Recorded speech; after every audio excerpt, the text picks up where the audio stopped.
नमस्कार, प्रणाम। आप देख रहे हैं जीएमएस बिहार न्यूज़। इस टाइम के सबसे बड़ी खबर आपके स्क्रीन पे आपको बताते चले सिवान जीरादेई से निकल कर आ रही है। आप देख रहे हैं जीएमएस बिहार न्यूज़। तो पार्टी से मिल गया है इशारा, राजीव कुमार बिट्टू सिंह को लड़ेंगे जीरादेई से चुनाव विधानसभा के। तो आप सबसे बड़ी खबर आपके स्क्रीन पे, जहां पे राजीव कुमार उर्फ बिट्टू सिंह जीरादेई विधानसभा से भाजपा के प्रत्याशी हो सकते हैं। बहुत बड़ा खुलासा बिट्टू सिंह ने किया है। तो आइए आगे देखते हैं। धन्यवाद। अपने आला कमान को बहुत बहुत धन्यवाद देंगे कि हम जैसे छोटे कार्यकर्ता को एक जिम्मेदारी जो दी है, और अब तक जो जिम्मेदारी पार्टी ने दी है, चाहे संगठन का हो चाहे जो जिम्मेदारी दी है, उसे बखूबी और पूरी निष्ठा से, पूरी लगन से, और जो पार्टी ने अपेक्षा की है उससे कदम बढ़ के हमने करने का काम किया है।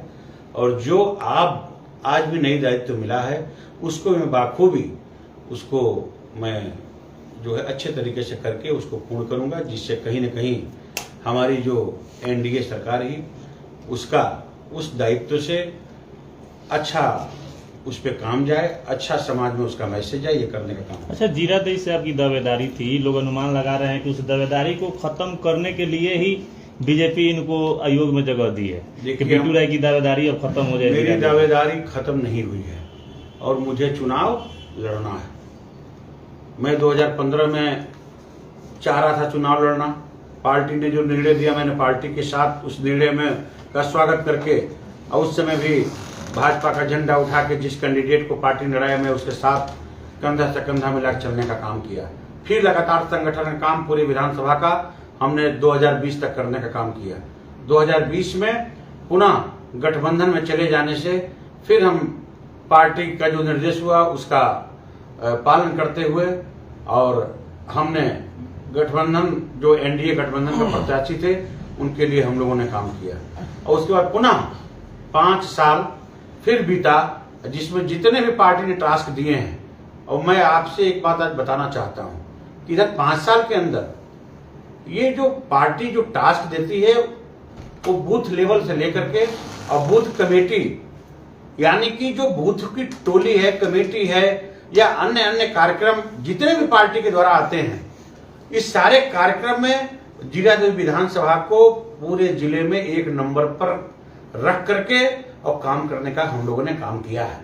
यानी कि मैं कह सकता हूं कि वहां के कार्यकर्ता हम सब मिल करके, और बहुत अच्छा जो पार्टी की अपेक्षा थी, संगठन की अपेक्षा थी, उसे 100% पूरा करके और जो है रिजल्ट देने का हम लोगों ने काम किया है। चलिए ठीक। बिट्टू जी हमारी शुभकामनाएं हैं आपको टिकट मिले।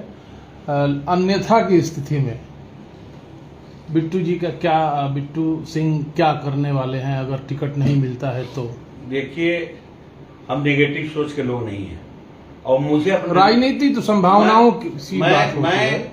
हमें अपने नेतृत्व पर विश्वास है, जो मैंने काम किया है, और जो पार्टी नेतृत्व से मिल करके और हमारे सारे विषय हमारे ऊपर के पार्टी के नेता के पटल पे जो रखा है, उस हिसाब से मुझे पूरा विश्वास है कि पार्टी मुझे चुनाव लड़ाएगी और जीरादेई से प्रत्याशी बनाएगी। या मुझे चुनाव आश्वासन मिला है किसी प्रकार? बिल्कुल आश्वासन मिला है, बिल्कुल मुझे आश्वासन मिला है।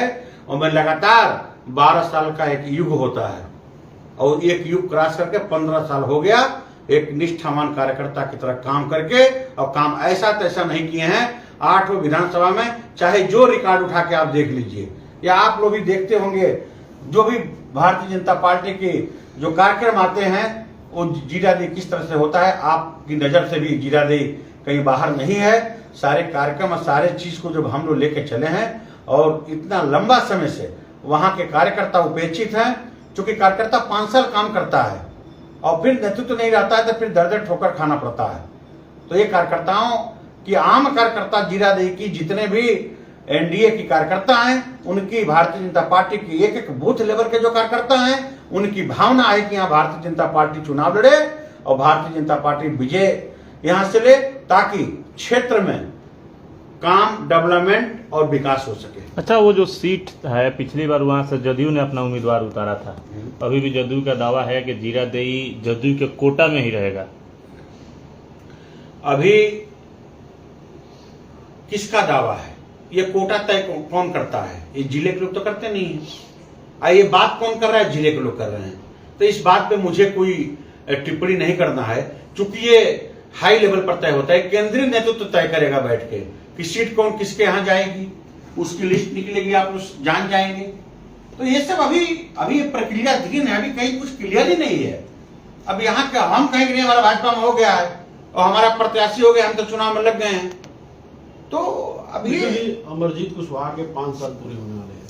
क्या लगता है 5 सालों में उन्होंने कितना विकास किया है? क्या कुछ विकास के काम है जो अधूरे रह गए? उस विधानसभा के एक नागरिक के तौर पर, वहाँ का स्थानीय होने के तौर पर, वहाँ के एक नागरिक होने के तौर पे अमरजीत कुशवाहा की जो आपने डेवलपमेंट की बात की, तो मेरा नजरिया ये है कि अगर डेवलपमेंट किए होते तो अब चुनाव का एजेंडा डेवलपमेंट उनका होता। लेकिन अभी भी आप देख लीजिए, अगड़े पिछड़े की बात करके वो चुनाव मुद्दा बनाए बैठे हैं कि हमारा जमीन ले लिए, हमारा ये कर लिए, यानी कि खाई पैदा करके। अभी भी आप वो देखते होंगे, सिर्फ खाई पैदा करने की बात तो हर जगह करते हैं।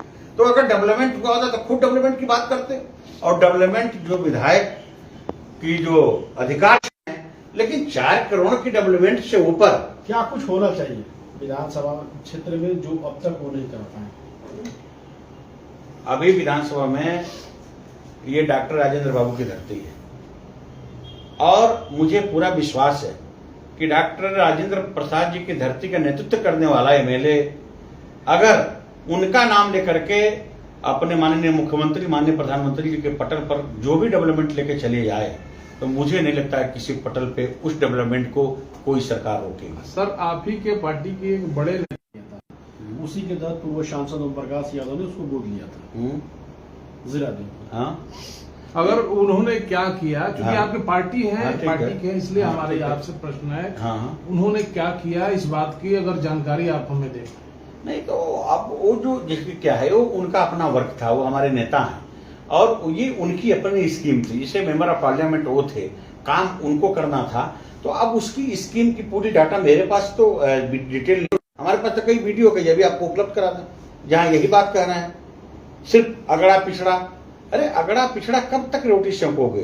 काम की रोटी सेंको ना, हम तो काम की बात करते हैं। हम तो फिर दावे के साथ कहते हैं, मैं किसी के दरवाजे पर जाऊंगा, अगर बैठ के मैं डिस्कशन कर दूं तो निश्चित रूप से वो घर नहीं बचेगा जो मोदी जी की स्कीम से कहीं ना कहीं लाभान्वित ना हो। आइए ना, हम काम पर डिबेट करते हैं, काम पर बात करते हैं।